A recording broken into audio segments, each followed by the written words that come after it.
இந்த ஒரு நம்பர் போதுங்க உங்க ரத்த குழாயில இருக்கிற ரத்த ஓட்டம் கரெக்டா இருக்கா இல்லையா அப்படின்னு செக் பண்ணிடலாம். அப்படி என்ன நம்பர்?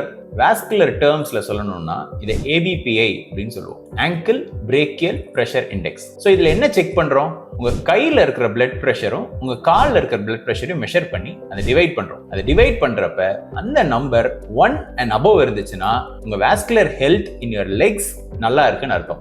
அதுக்கு கம்மியா இருக்குன்னா ரத்த குழாயில பிளாக்கேஜஸ் இருக்குன்னு அர்த்தம். ஸோ யார் யாருக்கு இந்த டெஸ்ட் பண்ணணும்? ரத்த குழாயில பிளாக் டெவலப்மெண்ட் ஆகி அது உங்க ரத்த குழாயை பிளாக் பண்ணுதுன்னா ரத்த ஓட்டம் கம்மியாகுது. அந்த மாதிரி கால்ல ரத்த ஓட்டம் கம்மியா இருக்கிறவங்களுக்கு இந்த டெஸ்ட் யூஸ்ஃபுல்லா இருக்கும். ஸோ உடனே கால் வலி இருந்தா இந்த ஒரு நம்பரை வச்சு எல்லா நோயும் கண்டுபிடிச்சிடலாம் அப்படின்னு அசியூம் பண்ணிக்காதீங்க. PAD பெரிஃபரல் ஆர்டீரியல் டிசீஸ் இருக்கிறவங்களுக்கு தான் இந்த நம்பர் யூஸ்ஃபுல்லா இருக்கும். மற்ற கால் வலிக்கு என்னென்ன தேவையோ அதுக்கேற்ற மாதிரி நம்ம காலுக்கு தேவையான ஸ்கேனை எடுத்து பார்த்தா கண்டுபிடிக்கணும். ஸோ எல்லா ரத்த குழாய் அடைப்பையும் இதை வச்சு கண்டுபிடிச்சிட முடியாது. PAD இருக்கிற பேஷண்ட்ஸுக்கு கண்டிப்பா அது ஒரு யூஸ்ஃபுல்லான நம்பரா இருக்கும்.